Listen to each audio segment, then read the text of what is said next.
ദില്ലിയിൽ കൂട്ടബലാത്സംഗത്തിനിരയായ പെൺകുട്ടി മരിക്കാതെ ജീവിതത്തിലേക്ക് തിരിച്ചു വന്നിരുന്നെങ്കിലോ? ചുറ്റുമുള്ളവരും ആ പെൺകുട്ടി തന്നെയും അവളെ എങ്ങനെ കണ്ടേനെ, അവളോട് എങ്ങനെ പെരുമാറിയേനെ? പോയിന്റ് ബ്ലാങ്കിന്റെ ഈ ലക്കത്തിൽ പ്രമുഖ സാമൂഹ്യ പ്രവർത്തക സുനിത കൃഷ്ണൻ. ലൈംഗിക അതിക്രമങ്ങൾ നേരിട്ടവരെ ജീവിതത്തിലേക്ക് തിരിച്ചു കൊണ്ടുവരാൻ നടത്തുന്ന ശ്രമങ്ങളിൽ ഇപ്പോൾ ലോക പ്രശസ്ത.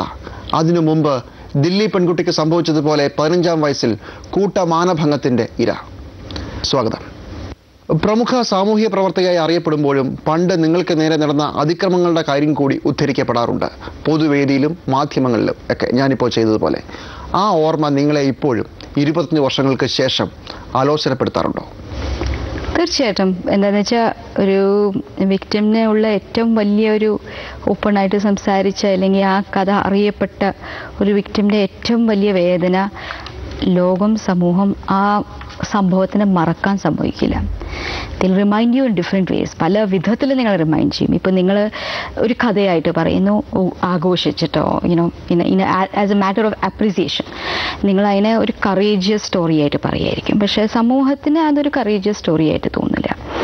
വീണ്ടും വീണ്ടും അതേ വാക്ക് പറഞ്ഞുകൊണ്ടിരിക്കുമ്പോൾ യു ഡോണ്ട് അണ്ടർസ്റ്റാൻഡ് ദാറ്റ് ആ ഓരോരോ വാക്കിൽ കുറേ ഓർമ്മകളുണ്ട്, കുറേ ഓർമ്മകളാണ് തിരിച്ചു വരുന്നത്. ആ തിരിച്ചു വരുന്ന ആ ട്രോമറ്റൈസേഷൻ എത്രമാത്രം വേറെ വിക്ടിംസിനെ ഡീൽ ചെയ്യാൻ കിട്ടുമെന്ന് എനിക്കറിയില്ല. ആസ് എ പേഴ്സൺ എനിക്ക് വളരെ ഞാൻ വർക്കൗട്ട് ചെയ്തിരിക്കുകയാണ്. പക്ഷെ ഇപ്പോഴും അതൊരു കംഫർട്ടബിൾ സോണല്ല വെറുതെ അതിനെ പറ്റിയിട്ട് സംസാരിക്കുക. ഒരാളെ കുറച്ചുപേർ സംഘം ചേർന്ന് മർദ്ദിച്ച് അവശനാക്കുന്നു. അതുപോലെ ഒരു അതിക്രമമായി ബലാത്സംഗത്തെ കാണാനും അതിൻ്റെ ആഘാതത്തിൽ നിന്ന് പുറത്തു കടക്കാനും ആളുകൾക്ക് പലപ്പോഴും കഴിയാത്തത് എന്തുകൊണ്ടാണ്? പല റീസൺസ് ഉണ്ട്. ഒന്ന്, ഒരു ക്രൂരമായിട്ട് മർദ്ദിക്കുക എന്ന് പറഞ്ഞ ഒരു ഫിസിക്കൽ ആയിട്ടിരിക്കുന്ന ഒരു പ്രോസസ്സ് മാത്രമാണ്. പക്ഷെ ബലാത്സംഗം എന്ന് പറഞ്ഞ ഒരു ലൈംഗിക വയലേഷനാണ്. ഇപ്പോൾ നമ്മളിപ്പോൾ ചെറുപ്പത്തിൽ നിന്ന് നമ്മൾ പഠിപ്പിച്ച് തന്നിരിക്കുന്ന നമ്മുടെ ഒരു സോഷ്യലൈസേഷൻ ഉണ്ട്. ഒരു പെൺകുട്ടിക്ക് വന്നിരിക്കുന്ന സോഷ്യലൈസേഷൻ എന്താണ്? നിങ്ങളുടെ വെർജിനിറ്റി, നിങ്ങളുടെ ശീലമാണ് നിങ്ങളുടെ ഏറ്റവും വലിയ സ്വത്ത്. അത് നിങ്ങൾക്ക് നഷ്ടപ്പെട്ടാൽ നിങ്ങൾ നഷ്ടപ്പെട്ടു, നിങ്ങളൊരു വേസ്റ്റ് ക്യാരക്ടറാണ്. ഇത് പറഞ്ഞിട്ടാണ് ഇപ്പോൾ ഒരു കുട്ടിക്ക്, ഒരു പെൺകുട്ടി ഒരു മാനഭംഗം ഉണ്ടാകുമ്പോൾ അവള് വേറെ ആൾക്കാർ പറയുന്ന കാര്യം ഒരു വശത്തിൽ വെക്കാം. അവളുടെ അടുത്ത് എന്തൊക്കെ പറയുന്നു, അവൾക്ക് തന്നെ ഉള്ള ഒരു ഗിൽട്ട്, അവളുടെ ശരീരത്തിന് മുകളിലുള്ള ഷെയിം. ഇപ്പം നിങ്ങളുടെ മുകളിൽ ഒരു ആക്സിഡൻറ്റ് നടന്നാൽ നിങ്ങൾക്ക് നിങ്ങളുടെ മുകളിൽ ശരീരത്തിന് മുകളിൽ ഒരു ഷെയിം വരുന്നില്ല. നിങ്ങളൊരാൾ അടിച്ചാൽ നിങ്ങൾക്ക് നിങ്ങളുടെ ശരീരത്തിന് മുകളിൽ ഷെയിം വരുന്നില്ല. പക്ഷെ ഒരു മാനഭംഗം ഉണ്ടായാൽ നിങ്ങളുടെ ശരീരം തന്നെ അറപ്പാണെന്ന് നിങ്ങൾക്ക് തോന്നും. പിന്നെ ഒരു തോന്നൽ, ഞാൻ എന്തെങ്കിലും ചെയ്തിട്ടാണോ ഇയാൾ എന്നെ ഇങ്ങനെ നോക്കിയത്, ഞാൻ എന്തെങ്കിലും ചെയ്തിട്ടാണോ ആ കൈ എൻ്റെ ഇവിടെ തട്ടിയതോ അവിടെയൊക്കെ തട്ടിയത്, മൊത്തം എവിടെയൊക്കെ കൈ തട്ടി അതൊക്കെ ചീത്ത അറപ്പായിട്ട് തോന്നും. സോ നിങ്ങൾക്ക് നിങ്ങളുടെ മുകളിലുള്ള ഒരു അറപ്പ് ഫീലിംഗ് വരും. ആ ഒരു ഇത് വേറെ മർദ്ദനത്തിൽ വരില്ല. മാനഭംഗത്തിൽ അത് വരുന്ന സാധ്യത കൂടുതലുണ്ട്. The whole concept of pain മാത്രമല്ല, ഗിൽറ്റ് ആൻഡ് ഷെയിം. അപ്പം എന്നെ സംബന്ധിച്ചോളം തന്നെ ഞാൻ പറഞ്ഞേക്കാം, inspite of the fact that I am such an evolved person, ഇത്രയും ഇവോൾവ് ആയിട്ടും ഇന്നും 25 വർഷം കഴിഞ്ഞു, ഇന്നും എനിക്ക് ആ ഓർമ്മകളുടെ അംശങ്ങൾ എൻ്റെ മൈൻഡിലുണ്ട്. ഇന്നും ഞാനൊരു ഗ്രൂപ്പിൽ എവിടെയെങ്കിലും കയറി, ആണുങ്ങളും പെണ്ണുങ്ങളും ഉള്ള ഗ്രൂപ്പിൽ, കൂടുതൽ ആണുങ്ങളുള്ള ഗ്രൂപ്പിൽ കയറിയാൽ എന്തെങ്കിലും ഒരു ബോഡി സ്മെല്ല് കൊണ്ട് എനിക്ക് ഛർദ്ദിക്കാൻ വരും. എനിക്ക് ശരിക്കും പാനിക് അറ്റാക്ക് പോലെ ഒരു സംഭവം ഉണ്ടാവാറുണ്ട്. അതേപോലെ റോട്ടിൽ ഇങ്ങനെ നടന്നു പോകുമ്പോൾ എന്തെങ്കിലും ഒരു നേരിൽ എൻ്റെ മുകളിൽ വീണാൽ ഞാനങ്ങനെ നെട്ടി ഇതാവും. ഇന്നും എനിക്ക് നൈറ്റ് മെയർസ് വരാറുണ്ട്. സോ ആ ഒരു ഇൻസിഡൻറ്റിൻ്റെ അംശങ്ങൾ, which we call it as post traumatic stress disorder, 10-25 വർഷം ഇതാവുന്നുണ്ട്. എനിക്കറിയാം വേറെ എന്നെ പോലെയുള്ള പെൺകുട്ടികൾ റിലേഷൻഷിപ്പ് വെക്കാൻ കിട്ടാത്ത അവസ്ഥകൾ, ഇനി ഒരാളുടെ അടുത്ത് ബന്ധപ്പെടാൻ പറ്റാത്ത ഒരു അവസ്ഥകൾ, ഇനി ഒരു ഹ്യൂമൻ ബീയിൻ്റെ അടുത്ത് ഒരു ട്രസ്റ്റ് റിലേഷൻഷിപ്പ് ഉണ്ടാവാൻ കിട്ടാത്ത ഒരു അവസരങ്ങൾ. ഇത് മാനഭംഗം മാത്രമല്ല, അബ്യൂസിൻ്റെ എല്ലാ കേസസിൽ വരുന്ന ഒരു ഔട്ട്കംസാണ്. അതാണ് ഇതിൻ്റെ ഡാമേജ് കൂടുതലെന്ന് പറയുന്നത്. ഒരു പെൺകുട്ടിയുടെ ശരീരത്തിന് നേരെ നടക്കുന്ന ഒരു ആക്ട് ഓഫ് വയലൻസ് എന്ന് പറയുന്നത് എന്തോ വലിയ കുഴപ്പമാണ്, എന്നേക്കുമായിട്ട് അത് തിരിച്ചെടുക്കാൻ പറ്റില്ല എന്ന് കൂടെയുള്ളവരും സമൂഹമൊക്കെ പഠിപ്പിക്കുന്നത് കൊണ്ടല്ലേ ഇങ്ങനെ ഒരു ചിന്ത വരുന്നത്? തീർച്ചയായിട്ടും അതാണ് നമ്മുടെ സോഷ്യലൈസേഷൻ. നമ്മളിപ്പോൾ എങ്ങനെയാണ് നമ്മുടെ സോഷ്യലൈസേഷൻ ചെയ്യുന്നത്? ചെറിയ പെൺകുട്ടികളായിക്കോട്ടെ, പെൺകുട്ടികളുടെ നിങ്ങൾ ഇങ്ങനെ ഇരിക്കണം, ഇത് ചെയ്യണം. ഇപ്പോൾ ഒരു പെൺകുട്ടി ഒരു 12-13 വയസ്സ് കഴിഞ്ഞാൽ ആൺകുട്ടികളുടെ അടുത്ത് സംസാരിച്ചാൽ അവളുടെ പേരുടെ മുകളിലൊരു ടാഗ് വരും.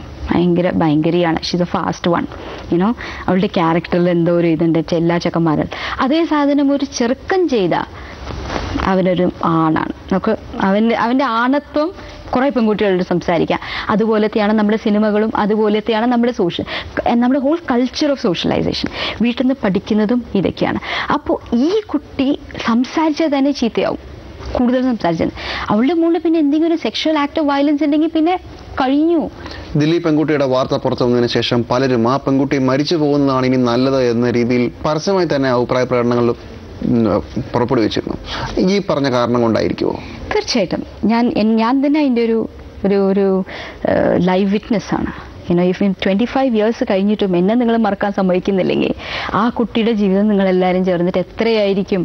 ഇന്ന് ഞാൻ എല്ലാ ചാനലിലോ എല്ലാ ഇതിലും എന്നെ വിളിക്കുന്നു, ഇങ്ങനെയാണ് നിങ്ങളിങ്ങനെയായി, അപ്പോൾ നിങ്ങൾ സംസാരിക്കും. Nobody wants to take my identity that I have evolved in 25 years. ഈ കഴിഞ്ഞ 25 വർഷത്തിൽ ഞാൻ ആ ഒരു ഇൻസിഡൻറ്റിൽ നിന്ന് എൻ്റെ ഉള്ളിലുണ്ടായ രോഷം കൊണ്ടും വേദന കൊണ്ടും ഞാൻ എത്രയോ ദൂരം വന്നു കഴിഞ്ഞു. ഇന്ന് ഞാൻ എത്രയോ പെൺകുട്ടികളുടെ ജീവിതം രക്ഷപ്പെടുത്തിക്കൊണ്ടിരിക്കുന്നു. എൻ്റെ പ്രജ്വല എന്ന എൻ്റെ സ്ഥാപനത്തിൻ്റെ ത്രൂ എത്രയോ പെൺകുട്ടി ലൈംഗിക കച്ചവടത്തിൻ്റെ ഉള്ള പെൺകുട്ടികൾക്ക് വേണ്ടിയിട്ട് ഞാൻ എത്ര വലിയൊരു സ്ഥാപനം നടത്തുന്നു. ഈ എൻ്റെ എത്ര വലിയൊരു ഐഡൻറ്റിറ്റി നിങ്ങൾ പറഞ്ഞ പോലെ എനിക്ക് ലോക പ്രശസ്തം കിട്ടിയിരിക്കുന്നത് not because of a rape survivor, but because I have created such a huge organization. ഒരു പോസിബിലിറ്റിയും ഒരു വളരെ വളരെ ഇന്നൊരു ലൈംഗിക കച്ചവടത്തിൽ നിന്ന് നിങ്ങളെ രക്ഷപ്പെടുത്തി കൊണ്ടുവന്ന കുട്ടിക്ക് ആക്ച്വലി 100% പുനരധിവാസം ചെയ്യാമെന്നൊരു പോസിബിലിറ്റി കാണിച്ച ഒരാളാണ്. അതിന് വേണ്ടിയിട്ടാണ് എൻ്റെ ഐഡൻറ്റിറ്റി വന്നിരിക്കുന്നത്. ആ ഐഡൻറ്റിറ്റിനെ എല്ലാം മറിച്ച് ഒരു സൈഡിൽ വെക്കുകയാണ് ആൾക്കാർ. ഇപ്പോൾ ഈ കോൺടെക്സ്റ്റിലാണ് ദില്ലി പെൺകുട്ടിയുടെ പേര് പരസ്യപ്പെടുത്തണ്ട എന്ന രീതിയിലുള്ള തർക്കങ്ങളൊക്കെ. നിങ്ങൾ ഈ പറഞ്ഞതിൻ്റെ 4-1 കാര്യം മനസ്സിലാക്കാതെ ആയിരിക്കണം ഈ ചർച്ച മുഴുവൻ നടന്നിട്ടുണ്ടാവുക. തീർച്ചയായിട്ടും. എന്ത് തോന്നുന്നു അങ്ങനെ ഒരു വിവാദത്തിനോട്? എനിക്ക് പേര് പറയേണ്ട ആവശ്യമില്ല എന്നാണ് തോന്നുന്നത്. That child has a right to remain anonymous. അവളുടെ വേദന നമ്മൾ മനസ്സിലാക്കിയാൽ മതി. ആ വേദന കൊണ്ട് നമ്മുടെ ഉള്ളിൽ വരുന്ന പ്രതിഷേധത്തിന് ഒരു ആക്ഷൻ നമ്മൾ കൊടുത്താൽ മതി. അതിനെക്കാട്ടി കൂടുതൽ ആ കുട്ടീൻ്റെ എന്താ പറഞ്ഞാൽ അത് അങ്ങനെ നമ്മൾ ചെയ്തു കഴിഞ്ഞാൽ അവൾ മാത്രമല്ല, അവളുടെ കുടുംബം, അവളുടെ സഹോദരന്മാർ, അവളുടെ അനിയത്തി, എല്ലാവരുടെ മുകളിൽ നമ്മൾ ഇത് കാണിക്കുന്നു. ഓ, നീ അവളുടെ അനിയത്തിയാണ്, നീ അവളുടെ ഏട്ടനാണ്. ഓക്കെ, ഈ ചോദ്യങ്ങളായിരിക്കും അവരിനെ ചെയ്യുന്നത്. ആ കുട്ടി അനോണിമസ് ആയിട്ട് ഒരു ബ്രേവ് ഹാർട്ട്, നമ്മളെല്ലാവരുടെയും ഒരു ഡയറക്ഷനിൽ കൊണ്ടുവന്ന ഒരു ബ്രേവ് ഹാർട്ടായിട്ട് അറിയുന്നതാണ് എൻ്റെ അഭിപ്രായത്തിൽ കറക്റ്റ്. ശ്രീമതി സുനന്ദാകൃഷ്ണൻ, പക്ഷെ അപ്പോഴും അതൊരു ഷെയിമായിട്ട് മൂടി വെക്കുന്നതാവില്ലേ? ഞാൻ പറയുന്ന അവർക്ക് പ്രൈവസിയോട്, സ്വാതന്ത്ര്യമോട്, സ്വച്ഛന്തമോട് സമൂഹത്തിൽ ജീവിക്കാനുള്ള ഹക്ക് കൊടുക്കും. ഓക്കെ, നമ്മൾ പേര് വെച്ച് പറഞ്ഞിട്ട് നിങ്ങൾക്ക് എന്താ കിട്ടാൻ പോകുന്നത്? ഓക്കെ, നിങ്ങൾ as A human being, as media, as civil society, നിങ്ങൾക്ക് എത്രമാത്രം കമ്പാഷനോടെ അവരെ ഡീൽ ചെയ്യാൻ കിട്ടും? ഫസ്റ്റ് ആ കമ്പാഷൻ നിങ്ങൾ ക്രിയേറ്റ് ചെയ്യും. അത് കഴിഞ്ഞിട്ട് അത് ഫസ്റ്റ് ക്രിയേറ്റ് ചെയ്യും. അതില്ല. ഇന്നും എനിക്ക് കിട്ടുന്ന കോൾസ് എന്താണ്, എന്തിനാണ് ഇതൊക്കെ നീ പറഞ്ഞു നടക്കുന്നത്? ഓക്കെ, ഇന്നും ഇത്രയൊക്കെ ഞാൻ ഇവോൾവ് ആയിട്ടും ഇത്രയൊക്കെ ഐഡൻറ്റിറ്റി ഉള്ള ആൾ എനിക്ക് തന്നെ ഇങ്ങനത്തെയൊക്കെ കിട്ടുമ്പോൾ, സോ ഫസ്റ്റ് നിങ്ങളുടെ സമൂഹത്തിനെ നിങ്ങൾ നന്നാക്കിയ ഇഷ്ടമാണ്. അത് കഴിഞ്ഞിട്ട് പിന്നെ അവരുടെ പേര് പറയണോ ഇല്ലയോ, because you don't have A situation when you can accept this. ഇത് ഒരു ക്യാൻഡിൽ ലൈറ്റ് അവിടെ ഇവിടെ കത്തിച്ചിട്ടും ജന്തർ മന്തറിൽ ഇരുന്നിട്ടും അല്ലെങ്കിൽ എല്ലാവിടെയും വലിയ വാചകം അടിച്ചിട്ട് സ്പീച്ച് കൊടുത്തിട്ട് ഈ സിറ്റുവേഷൻ ചേഞ്ച് ആവാൻ പോകുന്നില്ല. നമ്മുടെ ചിന്താഗതി ഏതുവരെയ്ക്കും മാറില്ല അന്ന് വരയ്ക്കും ഒരു മാറ്റം വരില്ല. ആന്ധ്രാപ്രദേശിലും ഇന്ത്യയുടെ പല സ്ഥലങ്ങളിലും ഇന്ത്യക്ക് പുറത്തുമൊക്കെ ഇങ്ങനെ ലൈംഗിക തൊഴിലിൽ അകപ്പെട്ടു പോയ സ്ത്രീകളെ രക്ഷിക്കാനായിട്ട് ഒരുപാട് ധൈര്യം സംഭരിച്ച് നിങ്ങൾ പ്രവർത്തനങ്ങൾ നടത്തുന്നുമുണ്ട്. അത്തരം ശ്രമങ്ങളിൽ ആളുകളുടെ സഹായം ഇപ്പോൾ ഈ പറയുന്ന കേരളത്തിലെയും ഇന്ത്യയിലെയും ഭൂരിപക്ഷം ആളുകൾ ഇപ്പോൾ ഈ പെൺകുട്ടിക്ക് വേണ്ടിയിട്ടും അവളുടെ അവസ്ഥയിൽ ദുഃഖിച്ചൊക്കെ ഇറങ്ങിയിരിക്കുകയാണ്. എത്ര പേര് നിങ്ങളെ സഹായിച്ചിട്ടുണ്ട്? സിമ്പിളായിട്ട് എനിക്ക് പണിയെടുക്കാൻ കിട്ടുന്നത് സെക്സ് മാഫിയയുടെ കൂടെയാണ്. അവർ തരുന്ന എനിക്ക് അടിയും, അവർ തരുന്ന എൻ്റെ മുകളിൽ അറ്റാക്സ്, എൻ്റെ മുകളിൽ ഒരു 17 പ്രാവശ്യം എൻ്റെ ജീവിതത്തിന് മുകളിൽ അറ്റാക്ക് ഉണ്ടായിട്ടുണ്ട്. അതൊക്കെ ഡീൽ ചെയ്യാൻ എനിക്ക് ഭയങ്കര ഈസിയാണ്. പക്ഷേ സമൂഹത്തിൽ നിന്ന് കിട്ടുന്ന അടികളാണ് ഇന്നും സഹിക്കാൻ കിട്ടത്. എന്താണെന്ന് വെച്ചാൽ നമ്മൾ എത്ര കഷ്ടപ്പെട്ടിട്ടാണ് ഒരു പെൺകുട്ടീനെ ഒരു ബ്രോത്തലിനോ ഒരു പ്ലേസ് ഓഫ് എക്സ്പ്ലോയിറ്റേഷന് വെളിയിൽ കൊണ്ടുവരുന്നത്. എല്ലാം ചെയ്ത് അവളുടെ ട്രോമ കെയർ ചെയ്ത് കൗൺസിലിംഗ് ചെയ്ത് അവൾക്കൊരു ജോലി ഉണ്ടാക്കി കൊടുത്ത് അവൾക്ക് എല്ലാം ചെയ്ത് കഴിഞ്ഞിട്ട് തിരികെ സമൂഹത്തിൽ തിരിച്ചു കൊണ്ടുവരുമ്പോൾ സമൂഹം ആക്സെപ്റ്റ് ചെയ്യില്ല. ഇതൊരു കഥയായിട്ട് നല്ലത്, സൂപ്പർ. Candle ലൈറ്റിനും super. ഈ കുട്ടീനെ നിങ്ങൾ അംഗീകരിക്കും, നിങ്ങളുടെ അനിയത്തിയായിട്ട്, നിങ്ങളുടെ മോളായിട്ട്, നിങ്ങളുടെ വീട്ടിലൊരു മെരിമോളായിട്ടോ, അല്ലെങ്കിൽ ഒരു നിങ്ങളുടെ ഓഫീസിൽ ജോലി കൊടുക്കും. സ്റ്റോപ്പ്. എനിക്ക് വലുത് 48 പെൺകുട്ടികളെ ഒറ്റയടി ഞാൻ രക്ഷപ്പെടുത്തി. ഓക്കെ, തിരിഞ്ഞു നോക്കുമ്പോൾ എന്താ കാണുന്നത്? ഒരു ക്ലോസ് ടു 1 lakh പെൺകുട്ടികളെ ഞാൻ വിട്ടിട്ടാണ് വന്നിരിക്കുന്നത്. വേശ്യാലയങ്ങളൊക്കെ ഇന്ത്യയിൽ നിയമവിരുദ്ധമാണ്. പക്ഷേ നമുക്കറിയാം, കേരളത്തിൽ, ബോംബെയിൽ ഒരുപാട് സ്ഥലങ്ങളിൽ പരസ്യമായിട്ട് തന്നെ ഇത്തരം കേന്ദ്രങ്ങൾ നടക്കുന്നുമുണ്ട്.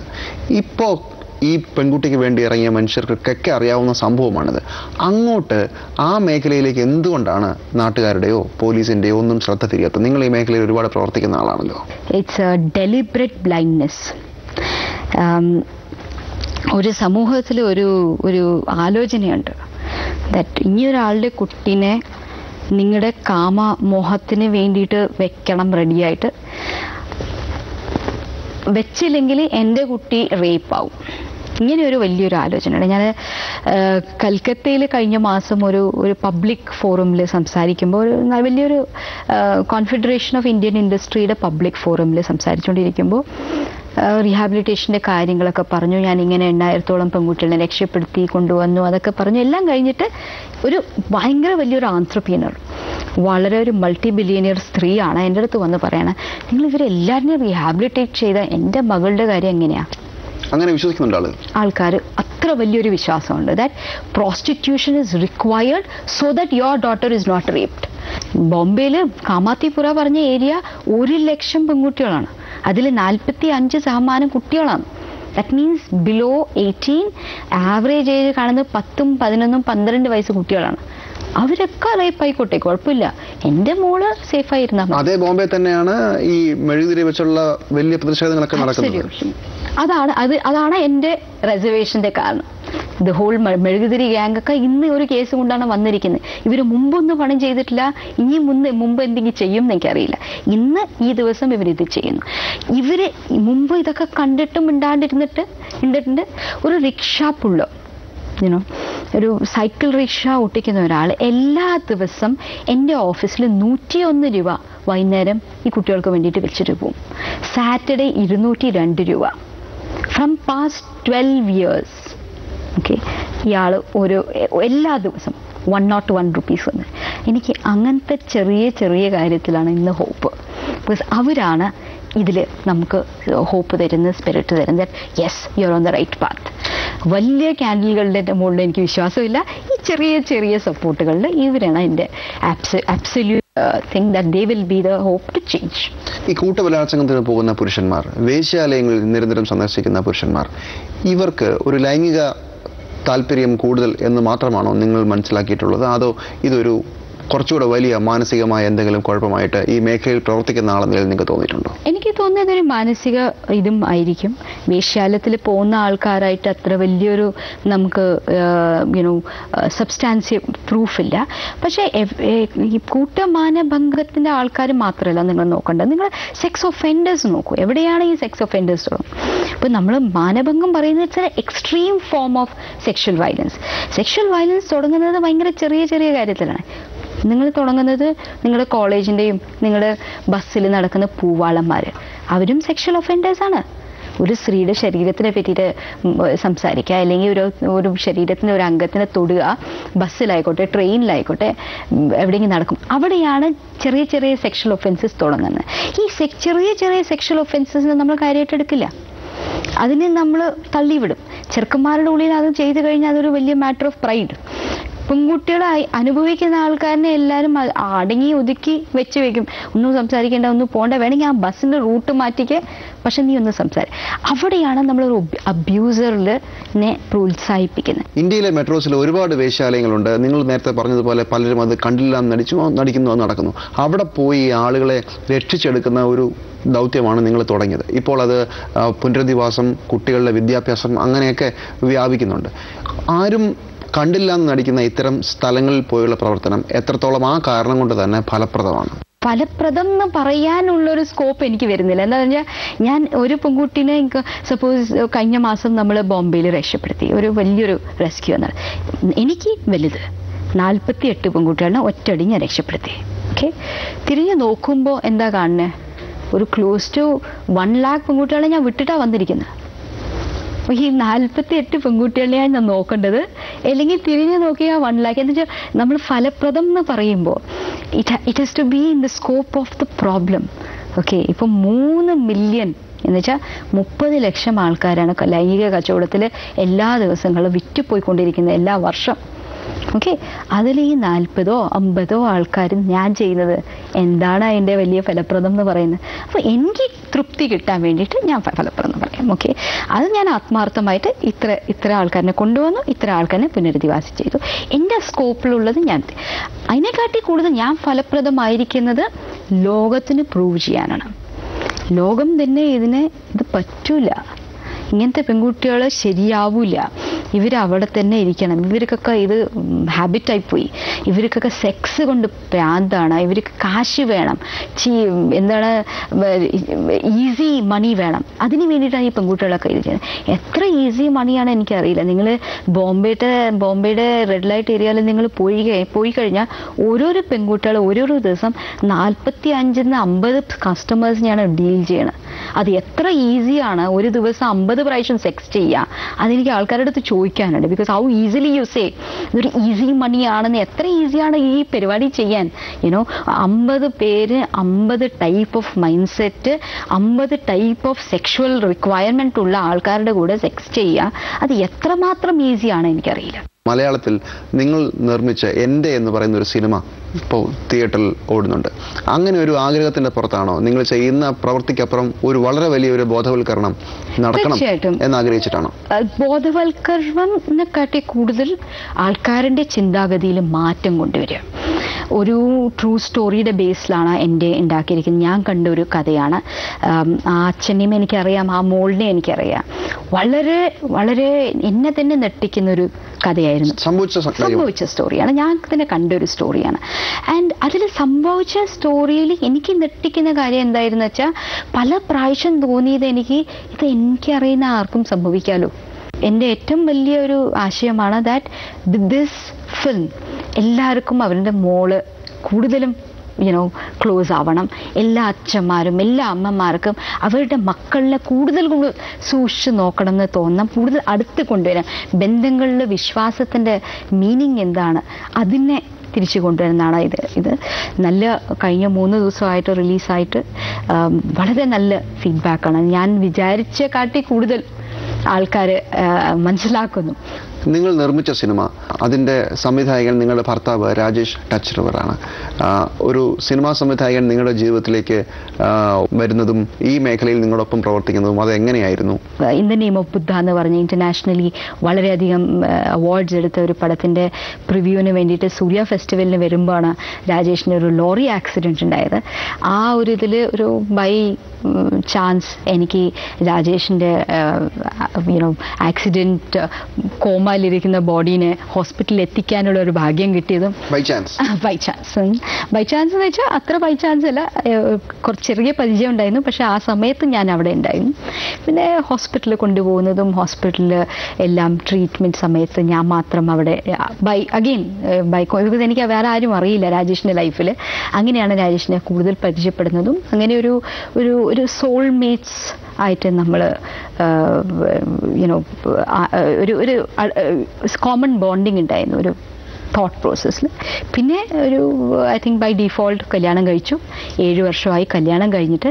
ഇന്ന് ഈ എൻ്റെ ഒരു പ്രവർത്തനത്തിനെ ഇനി ഒരു ഹയർ ലെവലിൽ കൊണ്ടുപോകാൻ വേണ്ടിയിട്ട് എൻ്റെ കൂടെ നിർമ്മിച്ചു. We are co producers and he is a director. പക്ഷേ ഏറ്റവും I think the greatest tribute he has done is ഞാൻ പറഞ്ഞ ആ കഥനെ ഒരു സിനിമാറ്റിക് ലിബർട്ടി എടുക്കാണ്ട് ബ്യൂട്ടിഫുള്ളി പ്രസൻറ്റ് ചെയ്തു. And I hope everybody watches it. Every mother, every father, every child, every girl, every boy should watch that film. വളരെ challenging ആയിട്ടുള്ള ഒരു ജോലി. എല്ലാ ദിവസവും എന്ത് വേണമെങ്കിലും സംഭവിക്കാം. പലതവണ നിങ്ങൾ ആക്രമണമൊക്കെ നേരിടുകയും ചെയ്തിട്ടുണ്ട്. നിങ്ങളും രാജേഷും കൂടെയുള്ള സുഹൃത്തുക്കളും മുമ്പോട്ട് പോകുമ്പോൾ എന്താണ് ഭാവിയെക്കുറിച്ച് തോന്നുന്നത്? പേടി, അതോ ശുഭപ്രതീക്ഷ, ഇതെല്ലാം കൂടെ ചേർന്ന ഒരു മാനസികാവസ്ഥ? ഇന്ന് വൈകുന്നേരം ഇത് നിങ്ങളുടെ ഈ ഇന്റർവ്യൂ കഴിഞ്ഞിട്ട് ഇപ്പോൾ തന്നെ എന്നെ തട്ടിക്കഴിഞ്ഞാൽ I have absolutely no issues, because I live for a day, I live for the moment. പക്ഷേ ആ എല്ലാ നിമിഷം I have to be satisfied that ഞാൻ ഈ കോസിന് വേണ്ടിയിട്ട് എൻ്റെ ബെസ്റ്റ് ഞാൻ ചെയ്തു. എനിക്ക് അതിന് വേണ്ടി ഒരു മുഹൂർത്തമില്ല, നാളെ 10 ദിവസം കഴിഞ്ഞ് ഞാൻ ചെയ്യും, അല്ലെങ്കിൽ ഇത് ചെയ്യാനുള്ളത് ഇപ്പോഴാണ്, ഇപ്പോൾ ചെയ്തു, ഞാൻ തൃപ്തനാണ്. I am a fulfilled person. വളരെ നന്ദി സുനന്ദ കൃഷ്ണൻ. Thank you.